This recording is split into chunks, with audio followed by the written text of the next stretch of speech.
நான் கோயம்புத்தூரில் இருந்து பேசுகிறேன். வங்கியில் நகை ஏலம் விடுகிறார்களே, அதில் நாம் கலந்து கொள்ளலாமான்னு கேட்குறாரு.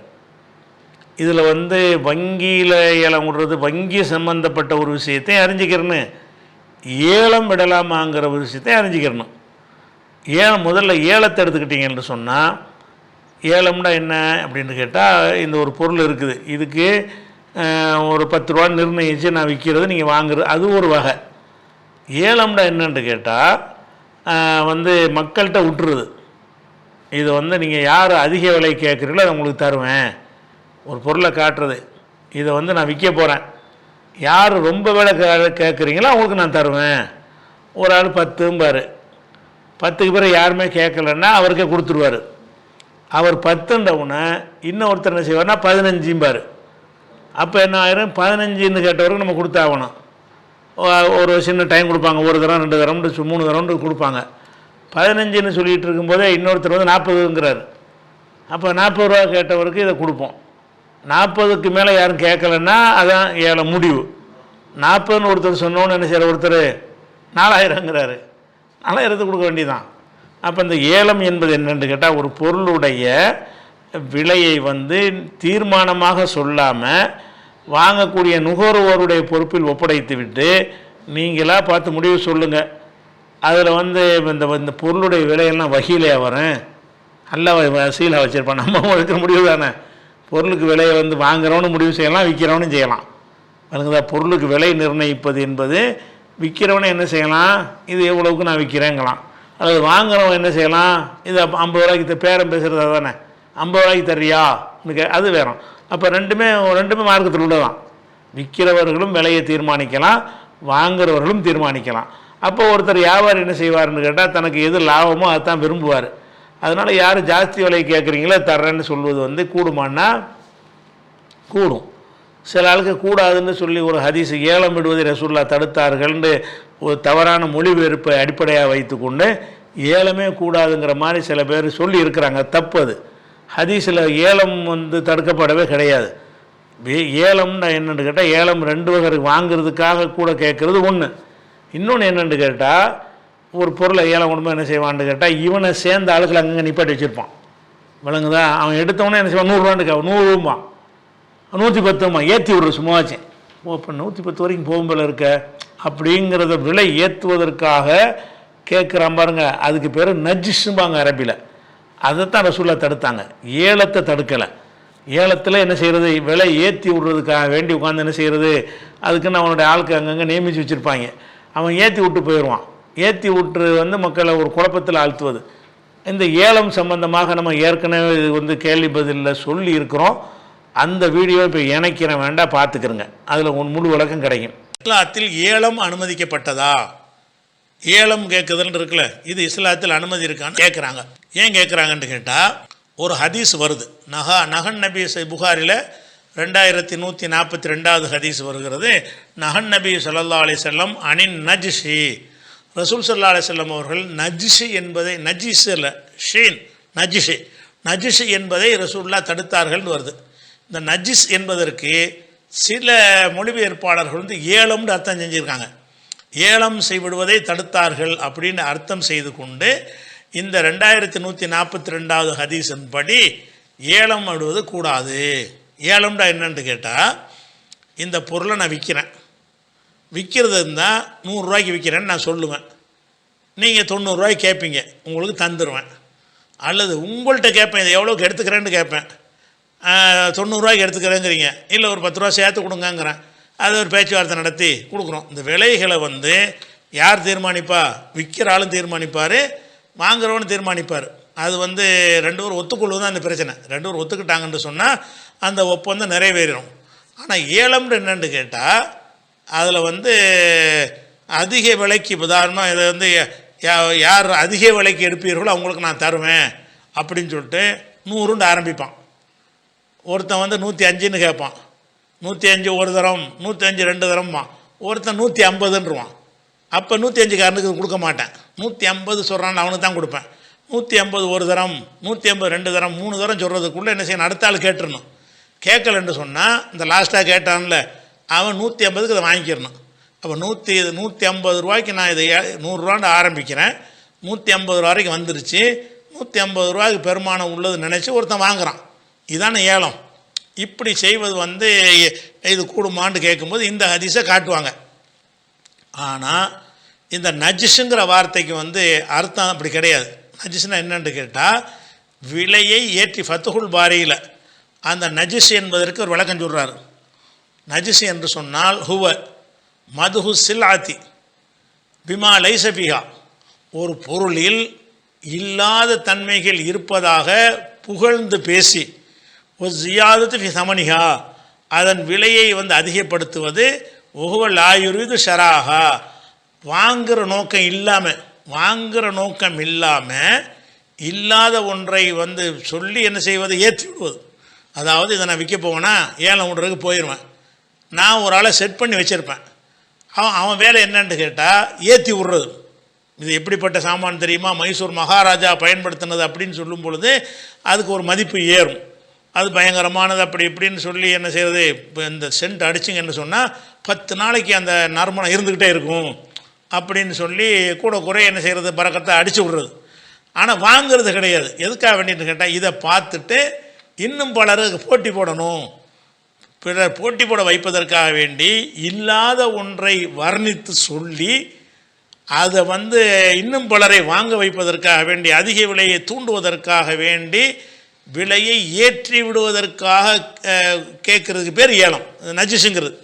நஜிஸுக்கு அர்த்தம் சொல்கிற, நஜிஸுன்றா என்ன, அந்த காலத்தில் நஜிஸுன்றா என்னன்னு கேட்டால், ஒரு பொருளை வந்து அதிக விலைக்கு விற்பதற்காக வேண்டி ஆட்களை தரகர்கள் மாதிரி நியமித்து வைத்து கொண்டு அவர்கள் மூலமாக அந்த பொருளுக்கு பில்டப் கொடுக்கப்பட்டு அதுக்கு போட்டி அதிகரிக்க வைத்து அதை, ஆனால் வாங்கும் நோக்கம் இல்லாமல், அதை கேட்குறான வாங்க மாட்டான், அவன் நோக்கம்லாம் என்னன்னு கேட்டால் அடுத்த ஆளை வாங்க வைக்கிறதுக்கு தான்.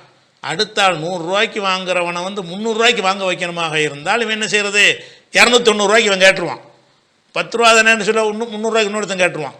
அப்போ அந்த மாதிரி செய்கிற வேலைக்கு பேர் தான் நஜிஸுங்கிறது. அப்போ ரசூலுல்லாஹ் வந்து பொதுவாக ஏலத்தை தடுக்கவில்லை. எதை தடுக்கிறாங்க, ஒரு பொருளில் இல்லாத ஒன்றை சொல்லி வாங்குகிற நோக்கம் இல்லாமல் விலையை ஏற்றி விடுவது. ஏலம் கேட்குறான்ல, ஏலம்னு கேட்குறவன் என்னவா இருக்கணும்னு கேட்டால், அவனும் வாங்குகிற ஒரு ஆளில் ஒருவனாக இருக்க வேண்டும். ஏலத்துக்கு எடுக்க வந்திருக்கிறான வாங்குறவர்கள் ஒருவனாக இருக்க வேண்டும், இவனால் செட்டப் பண்ண ஆளாக இருக்கக்கூடாது. ஏலம் விடுறான் பாருங்கள், இவன் ஒரு ஆளை செட்டப் பண்ணி வச்சுக்கிட்டு ஏற்றி விட்றதுக்குன்னே அவனை என்ன செய்வாங்க 300 அவனுக்கு சமயத்தில் கொடுத்துருவாங்க, கொடுத்த திருப்பி வாங்கி வச்சுக்கிடுவாங்க, அவன் ஆள் தான் அது. அப்போ அந்த மாதிரியாக வந்து செட் பண்ணி அந்த பொருளின் மீது போலியான மதிப்பை உண்டாக்கி மக்களை வந்து மயக்கத்தில் ஆழ்த்தி ரொம்ப விலைக்கு விற்பதற்காக செய்யக்கூடிய ஒரு செயலுக்கு பேர் தான் நஜிஷ் என்றது. அப்போ ரசூலுல்லாஹ் தடுத்தது என்னன்னு கேட்டால், வாங்கும் நோக்கம் இல்லாமல் விலையை ஏற்றிவிடக்கூடிய ஏலத்தை ரசூலுல்லாஹ் தடுத்தார்கள், பொதுவாக ஏலத்தை தடுக்கவில்லை.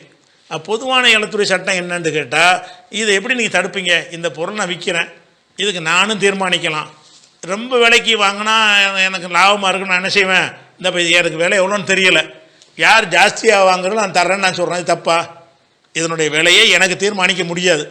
அப்படிப்பட்ட விஷயங்களை கடையில் வாங்கி விற்கிற பொருளாக இருந்தால் பர்ச்சேஸ் பண்ணது எவ்வளவு, எம்ஆர்பி எவ்வளவுன்னு கண்டுபிடிக்கலாம்.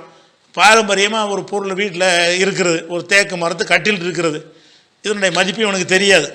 பாருங்க, வீட்டில் இருக்கிற எனத்தோட ஒரு கஷ்டத்துக்கு விற்க நினைக்கிறான், அவன் என்ன செய்கிறான், எவ்வளோன்னு எனக்கு தெரியலை, இந்த கட்டில் தேக்கு மர கட்டில் இருக்கிறது, இதை யார் அதிக விலைக்கு எடுத்துக்கிறேன்னு சொல்கிறான். அவன் ஒருத்தன் 1000 ரூபாய் கேட்குறான், ஒருத்தர் 10,000 ரூபாய் கேட்குறான், இன்னொருத்தர் 12,000 ரூபாய் கேட்குறான். 12,000 மேலே யாரும் கேட்கல, அவன் விரும்பி தானே கேட்குறான். இந்த பொருளை பார்க்குறான், அதுக்கு தரம் இருக்குன்னு அவனுக்கு தெரிகிறது, இந்த பொருளுக்கு அந்த மதிப்பு கொடுக்கலாம்னு விளங்குகிறது, நஷ்டப்படுறதுக்கு அவன் கேட்கல, பொருள் கண்ணு முன்னாடி இருக்கிறது, அதை பார்த்து நான் 12க்கு வாங்கிக்கிறேங்கிறான். அப்போ அதிக விலை கேட்டவனுக்கு ஒருத்தன் விற்றான்னு சொன்னால் இதில் என்ன மோசடி என்ன இருக்குது, அவன் பொருளை விற்கிறான், விலையை வந்து விற்கிறவன் தான் தீர்மானிக்கணும், எந்த ஒரு சட்டமும் கிடையாது.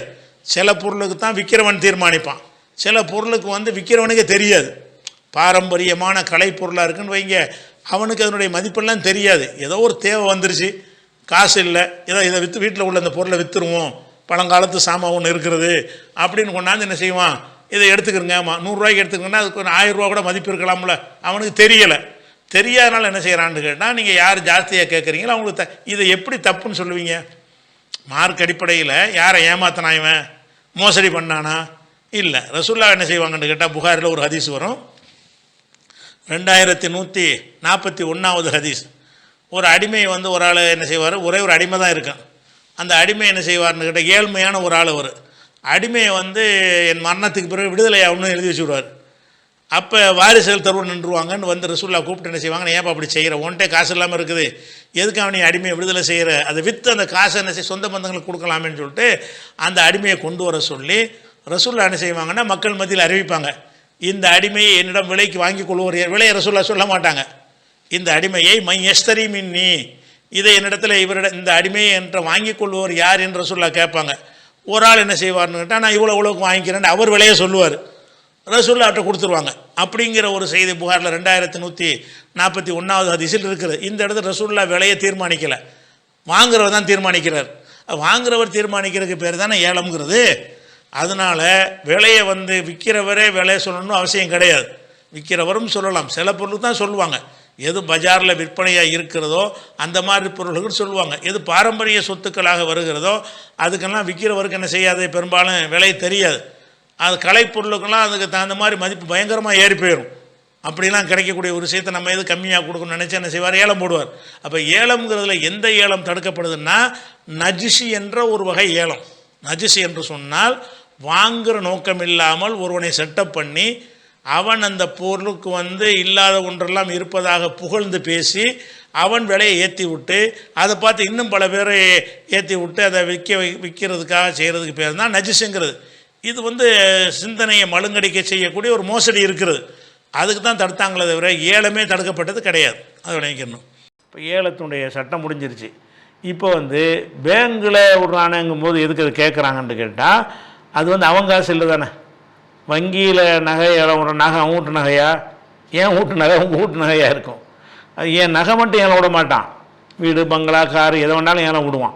நீங்கள் ஒரு வீட்டை அடமானம் வச்சு வங்கியில் கடை வாங்கினீங்கன்னு சொன்னால் உரிய நேரத்துக்குள்ளே அந்த வட்டியையும் அசலையும் கொடுக்க தவறுனீங்க என்று சொன்னால் என்ன செய்வான், உன்னுடைய இது வந்து நாங்கள் மூழ்கி போச்சு, ஒரு நோட்டீஸ் அனுப்புவான், 2 நோட்டீஸ் அனுப்புவான், 3வது நோட்டீஸ் அனுப்புவான். அதை அப்போ உங்களுக்கு மீட்க முடியலைன்னு சொன்னால் என்ன செய்வான், நாங்கள் பொது ஏலத்தில் விட போகிறோன்னு விடுவான். அப்படி விடுவது கூட அவனாகவும் விட மாட்டான். அந்த நீதிமன்றத்தினுடைய அந்த வட்டி அந்த மாதிரி கொடுக்கல் வாங்கலை விசாரிப்பதற்காக வேண்டிய ஒரு ட்ரிபுனல், தீர்ப்பாயம், கோர்ட்டு மாதிரி உள்ளது தான். ஆனால் கோர்ட்டுக்கு போக மாட்டாங்க. இது ஒரு வகையான கோர்ட்டு. ட்ரிபுனல்னு சொல்லி ஒரு தீர்ப்பாயம்னு ஒன்று வச்சுருப்பாங்க. அதில் போய் என்ன செய்வாங்கன்னா கேஸ் போடுவாங்க. வங்கியிலேருந்து இவருக்கு பல நோட்டீஸ் அனுப்பணும், வாங்க மாட்டேங்கிறாரு, வட்டியும் தரமாட்டேங்கிறாரு, அசலும் தரமாட்டேங்கிறாரு, இவர் சொத்தை ஏலம் விடணும்னு சொல்லி அவங்க ஒரு கோரிக்கை வைப்பாங்க. கோர்ட் என்ன செய்யும்னா ஏலம் விட்டு அதை எடுத்துக்க, உனக்கு சேர வேண்டி நீ எடுத்துக்கன்னு சொல்லி அதை வந்து ஒரு அனுமதி கொடுப்பாங்க. நீதிமன்ற அனுமதி கொடுத்த அடிப்படையில் என்ன செய்வாங்க, நகை ஏலம் விடுவாங்க, வீடு அசல் ஏலம் விடுவாங்க இருக்குது. இந்த ஏலம் வந்து பெரும்பாலும் வந்து அந்த ஏலத்தில் வந்து மார்க்கெட்டை விட கம்மியாக தான் இருக்கும். இல்லை அவங்க போய் மார்க்கெட்டில் வாங்கிக்கிறோம், இங்கே எதுக்கு வாங்க போகிறான். ஒரு வீடுன்னு சொன்னால் ஏலத்தில் வர்ற வீடுங்கிறது வந்து ஒரு 1 கோடி ரூபாய்க்கு போகிற ஒரு வீடு வந்து 90 லட்சத்துக்கு கூட உங்களுக்கு கிடைக்கும். ஏன்னு கேட்டால் அவன் வந்து விற்கிறவன் அவன் தேவைக்கு தேடி போய் வாங்கும்போது நின்று கூட கொடுத்து வாங்குவான். இப்போ தான் எனக்கு பணம் வேணும்னு கேட்கும்போது எல்லோரும் காசு வச்சுருக்க மாட்டான். அப்போ டிமாண்டு கம்மியாக இருக்கும். அதனால் என்ன அவனு கேட்டால் கம்மியான காசு கிடைக்கும். அதனால் எல்லோரும் ஏலத்தில் பங்கெடுத்து அதில் செய்யலாமான்னு கேட்டால் வங்கி மார்க்கப்படி இது வந்து ஹராமாக இருந்தாலும், வட்டி ஹராமாக இருந்தாலும் உலகத்தின் சட்ட பிரகாரம் இவன் எப்போ கடன் வாங்கிட்டு கொடுக்காம வட்டியும் கொடுக்காம இருக்கிறான்னு வந்து விட்டதோ அந்த சொத்து வந்து வங்கிக்குரியதுன்னு ஆகிருச்சு நீதிமன்றத்தின் மூலமாக. இப்போ அந்த சொத்து யாருக்கு இல்லை, அடமானம் வச்சான் அவன் சொத்து இப்போ கிடையாது, நகை அடமானம் வச்சான்ல அவன் வீட்டு சொத்து இப்போ கிடையாது. சட்டப்படி நம்ம வாழுகிற நாட்டில் உள்ள சட்டத்தின் பிரகாரம் அது அவனுக்குரியதுன்னு ஆகிவிட்டது. அப்போ வங்கி வந்து அவனுக்குரியதை தான் ஏலம் விடுறான். அவனுக்குரியதை ஒரு தனி மனிதன் எப்படி தனக்குரியதை ஏலம் விடுகிறானோ அதே மாதிரி வங்கி தனக்குரியதை ஏலம் விட்டார்கள்னா தாராளமாக நம்ம என்ன செய்யலாம், அதில் போய் எடுத்துக்கிடலாம், அதில் தப்புலாம் கிடையாது. ஆனால் ஏலத்தில் உங்களுக்கு என்ன கிடைக்கும்னு கேட்டால் பஜாரை விட கம்மியாக நகையாக இருந்தாலும் பொருள் வீடாக இருந்தாலும் பஜாரை விட கம்மியாக கிடைக்கும். மார்க்கெட் நிலவரத்தோட கம்மியான ரேட்டு கிடைக்குங்கிற கலந்துக்கிடுவாங்க. அது தப்பு கிடையாது.